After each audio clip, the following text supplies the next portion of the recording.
नमस्कार दोस्तों, आपका स्वागत है द कहानी रूम में। सावन का महीना नजदीक है। ये वो समय है जब शिव जी की उपासना सबसे अधिक फलदायक मानी जाती है। लेकिन क्या आपको पता है कि हर कोई व्रत या पूजा नहीं कर पाता? क्या ऐसे में भोलेनाथ नाराज हो जाते हैं? नहीं, आज हम बताएंगे आपको एक ऐसा काम जो पूजा पाठ से भी ज्यादा प्रभावशाली है। बस ये वीडियो अंत तक देखिए और अपने मन की इच्छा कमेंट में जरूर लिखिए। ओम नमः शिवाय। दोस्तों, इस सावन कुछ बातें हैं जिनका हमें खास ध्यान रखना है। हम प्रार्थना करते हैं कि जो भी इस वीडियो को सच्चे दिल से पसंद करे और हमारे चैनल को सब्सक्राइब करे, उसके जीवन में कभी कोई दुख दर्द न आए। भोले बाबा उसकी हर पीड़ा, गरीबी और निर्धनता को दूर कर दें। आज हम आपको बताएंगे सावन सोमवार क्या करें और क्या न करें ताकि आपकी भक्ति भी हो सच्ची और भोलेनाथ की कृपा भी मिले पूरी। सावन सोमवार का व्रत रखते समय हमें कुछ गलतियों से बचना बहुत जरूरी है, नहीं तो भगवान भोलेनाथ नाराज हो सकते हैं और आपका पूरा जीवन बर्बाद हो सकता है। इन बातों को बिल्कुल भी हल्के में ना लें। सावन सोमवार चाहे किसी भी शुभ मुहूर्त में पड़े, आपको कुछ गलतियां भूलकर भी नहीं करनी चाहिए। व्रत रखते समय इन बातों का ध्यान रखना बेहद जरूरी है। सावन सोमवार के दिन आपको सुबह जल्दी उठकर स्नान करना चाहिए और साफ कपड़े पहनने चाहिए। शुभ काल में मंदिर जाकर भगवान भोलेनाथ और माता पार्वती को जल और दूध चढ़ाएं। इस दिन भगवान भोलेनाथ का ध्यान करें और ओम नमः शिवाय का जाप जरूर करें। अगर आपने व्रत रखा है तो भोजन ग्रहण न करें, सिर्फ फल खाकर ही व्रत पूरा करें और अगले दिन व्रत खोलें। अगर आपसे ऐसा नहीं हो पा रहा है तो आप एक समय भोजन कर सकते हैं। दोस्तों, सावन सोमवार पर आपको कौन सी गलतियां नहीं करनी चाहिए? सबसे पहले तो चाहे कुछ भी हो जाए, सावन सोमवार के दिन मांस और शराब का सेवन गलती से भी न करें। ऐसा करना आपके लिए ठीक नहीं होगा।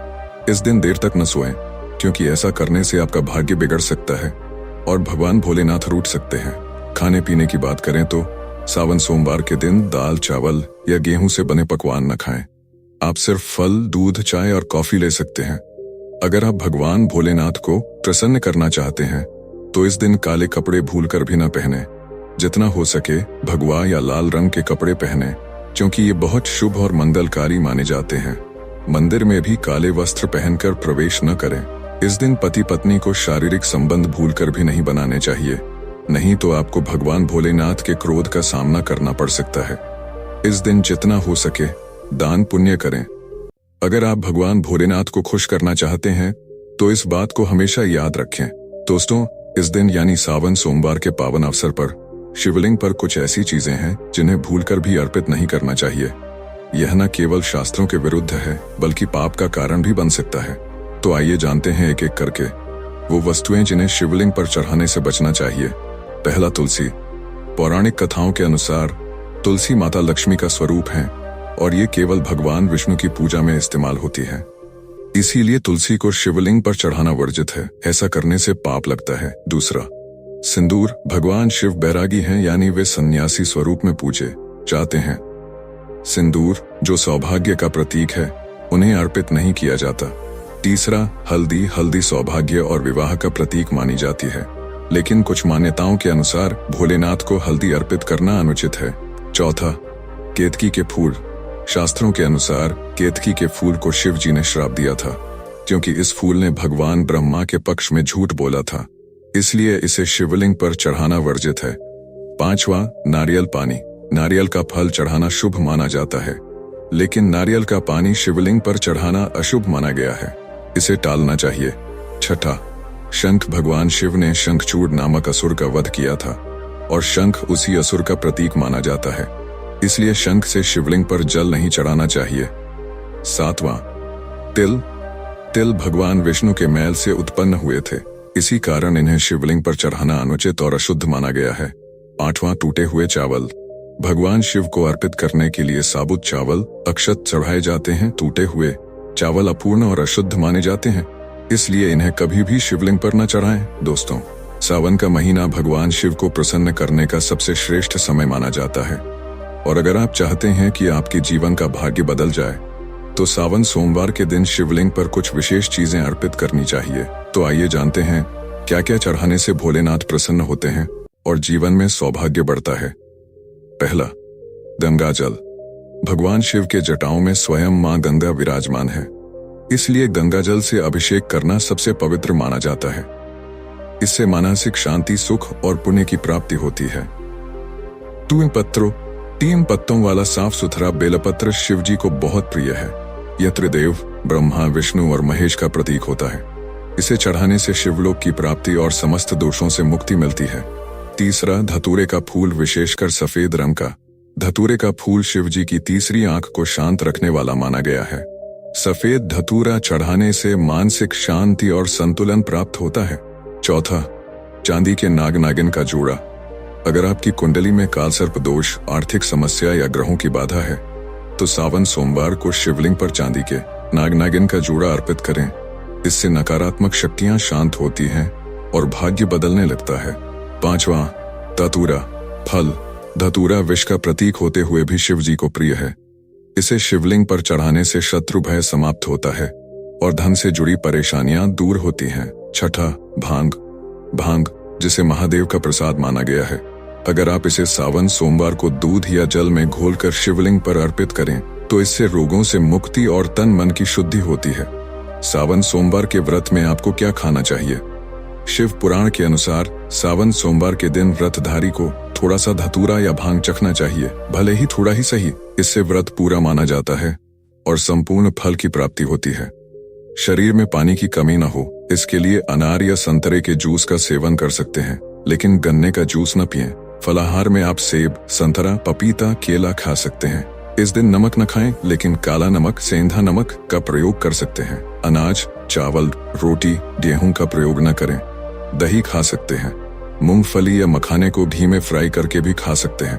मीठी चीजों का सेवन आप जरूर करें, जैसे गाजर लौकी की खीर, साबूदाने की खिचड़ी। आप कुट्टू के आटे का खाना भी बना सकते हैं, लेकिन अनाज और साधारण नमक का इस दिन व्रत में प्रयोग न करें। लहसुन, प्याज, मदिरा, मांस भूलकर भी न खाएं, वरना आपके व्रत का फल आपको कुछ भी नहीं मिलेगा। इन चीजों का आपको ध्यान रखना है, नहीं तो आप पाप के भागीदार हो सकते हैं। सावन सोमवार पर व्रतधारी को खाने पीने की चीजें दूसरों के साथ मिल बांटकर खानी चाहिए। इस दिन आप दूध का सेवन कर सकते हैं, लेकिन केवल दूध नहीं, उसमें 2-4 चीनी के दाने डालकर ही सेवन कीजिएगा। केवल दूध कभी भी नहीं पीना चाहिए। सावन सोमवार के विशेष उपाय। अगर आप पूरे साल कोई व्रत उपवास नहीं रख पाते हैं और सावन सोमवार का व्रत रखते हैं तो आपको पूरे वर्ष के व्रतों का पुण्य प्राप्त हो जाता है। सावन पर 4 प्रहर की पूजा अत्यंत फलदायी होती है और इससे सभी प्रकार की कामनाएं पूर्ण होती हैं। संतान प्राप्ति के लिए, अगर आपको संतान प्राप्ति की मनोकामना है तो आप यह उपाय जरूर करें। आटे से 11 शिवलिंग बनाएं और उनका जलाभिषेक करें। इस उपाय से संतान प्राप्ति के योग बनते हैं। मनोकामना पूर्ति के लिए, अगर आपकी कोई शिमय से संतान प्राप्ति के लिए मनोकामना है तो सावन सोमवार के दिन 21 बेलपत्रों पर चंदन से ओम नमः शिवाय लिखकर शिवलिंग पर चढ़ाएं। इससे आपकी इच्छाएं पूरी हो सकती हैं। विवाह में अड़चन दूर करने के लिए, अगर विवाह में अड़चन आ रही है तो सावन सोमवार के दिन शिवलिंग पर केसर मिलाकर दूध चढ़ाएं, जल्दी ही विवाह हो सकता है। धन और निरोगी काया के लिए, सावन के समय धर्मशास्त्रों में कहा गया है कि अगर आप बेल के वृक्ष की जड़ में मिश्री मिला हुआ दूध डालते हैं तो ऐसा व्यक्ति कभी निर्धन नहीं होता। मां लक्ष्मी ऐसे व्यक्ति पर प्रसन्न होती हैं और धन का अभाव नहीं होता। ऐसे व्यक्ति को निरोगी काया प्राप्त होती है। आप चाहें तो यही क्रिया नीम के वृक्ष पर भी कर सकते हैं। नीम के वृक्ष पर माता लक्ष्मी और समस्त दैवीय शक्तियां निवास करती हैं। सावन के शुभ दिनों में आपको एक गिलास या अपनी सामर्थ्य के अनुसार तांबे के लोटे में मीठा दूध, मिश्री मिला हुआ डालकर इनकी जड़ में डालना चाहिए। गरीबी मिटाने की प्रार्थना करें, या फिर जिन लोगों पर कर्ज का भार है वे लोग बोल सकते हैं कि उनका कर्ज का भार दूर हो। जीवन में किसी भी प्रकार की परेशानी भी बोल दें, ये वृक्ष तत्काल समाप्त करते हैं। इसके बाद आपको इसे छूकर वापस आ जाना है।